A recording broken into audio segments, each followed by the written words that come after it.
Hi, I'm Marilyn, and this video is going to examine the question, do you exhibit clingy behavior or are you desperate? As someone who is intuitive, I tend to notice people that I come across exhibiting clingy behavior. And I don't think that they're aware that they're giving off these vibes.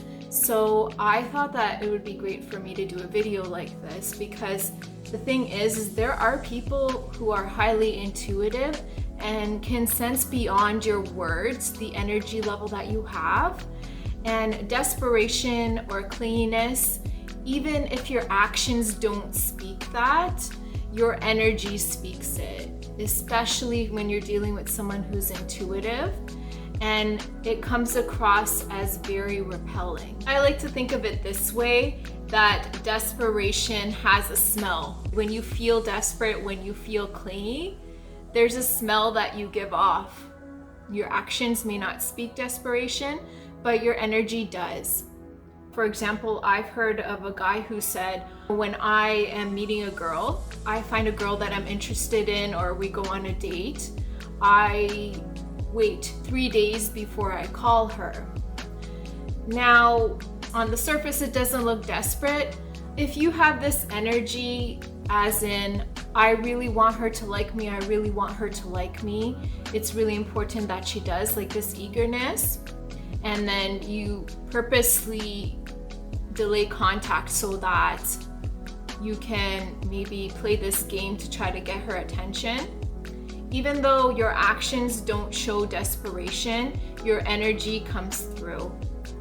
I'm not just going to talk about desperation in terms of romantic relationships. I'm also going to talk about it in terms of job opportunities, desperately wanting to get a certain job, or desperately wanting to get some other kind of opportunity. Or for example, a woman who desperately wants to have a child but can't. I have put together 4 reasons of why you are desperate if this is an issue that you're exhibiting. But keep in mind that these reasons are actually kind of one big reason, but I just separated into 4 groups just to make it easier to explain. The number 1 reason of why you're desperate is that you're not invested in yourself, mind, body, and soul. By invested, I don't mean necessarily financial investment. I mean that you're not putting enough effort into making your mind, body, and soul optimal. For example, if you have past trauma, maybe you haven't gotten help for that. Maybe because you don't think you're worth it, or it could even just be it's too expensive, which is understandable. But there are a lot of free resources online. Even on YouTube, there's a lot of wise teachers out there that can help you out for free. And there's books as well. The number 2 reason is that you don't feel intrinsic self-worth. It is fundamental to feel intrinsic worth. When you go out into the world, you have to be the best example of how you want other people to treat you, and you do that by treating yourself well. And this means making yourself a priority. When you make yourself a priority, mind, body, and soul, then you teach other people that you value yourself. If you don't feel worthy, it is not fair to look to other people to make you feel worthy. This goes to my number 3 reason, which is you have the belief that the outside world is supposed to make you happy, is supposed to make you fulfilled. Now, I understand that we are human beings, and of course, as human beings, we have preferences, and our environment does affect our mental state, of course. But mostly fulfillment is an inside job. Yes, it does depend on the environment too, and the people that you are around, but it is mostly an inside job. So it is wrong to expect that a girlfriend or a wife or a husband is going to give you that feeling of fulfillment. Because the truth is, in terms of being single and being in a relationship, there are pros and cons to both. And having been married for 5 years and in a relationship for almost 10 years, I do see it that way. I do see that there's pros and cons to being single and pros and cons to being in a romantic relationship as well. The fourth reason is that you don't enjoy your own company enough. People that aren't desperate, that are more secure with who they are, they tend to enjoy their own company. So they're not dependent on outside people to make them feel good or to give them entertainment. They know how to gain that on their own. Now, if we are social creatures, and of course we want to interact with people, and that's perfectly normal. But how a secure person feels is that if, for example, they want to hang out with a friend and the friend says no, they don't feel crushed by that feeling. They don't feel a complete rejection. They do experience rejection, but they're like, that's okay because now I get to spend time with myself. And there's a lot of other things that I can do. And that is a secure perspective. People who enjoy their own company tend to be very attractive to other people. But if you don't enjoy your own company, how do you expect other people to enjoy your own company, right? It's pretty much unfair. One major sign that you may be exhibiting clingy behavior is when you have to announce your accomplishments all the time.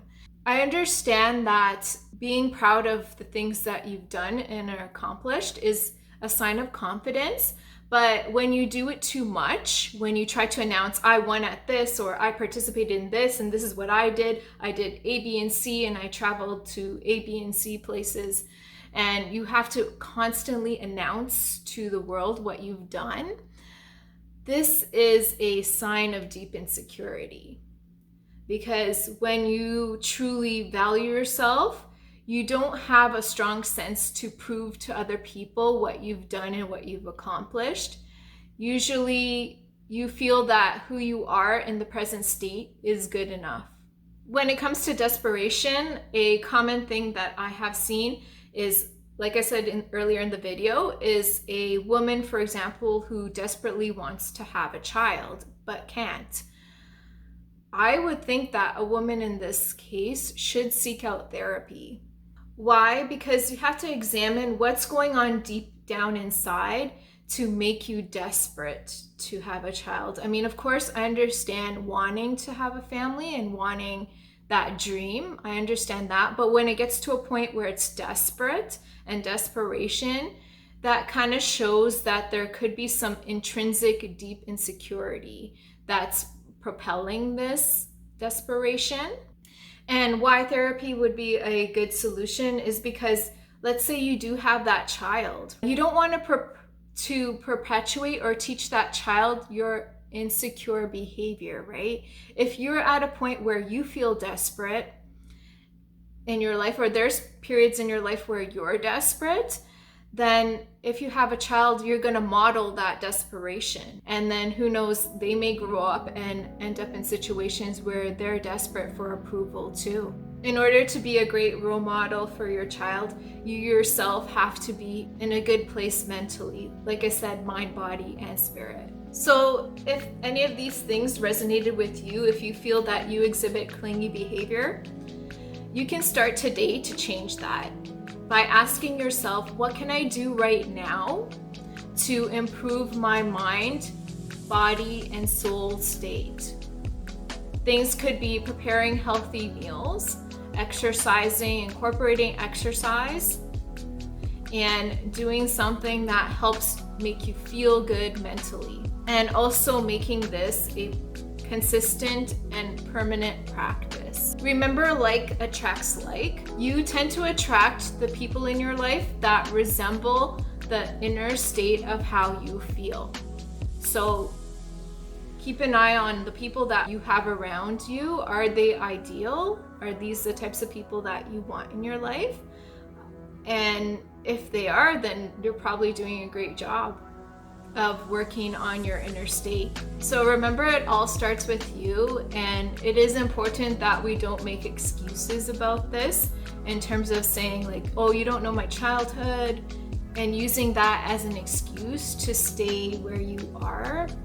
Well, keep in mind, a lot of people, including myself, did not have good childhoods, and a lot of us don't use it as an excuse not to work towards being our best selves.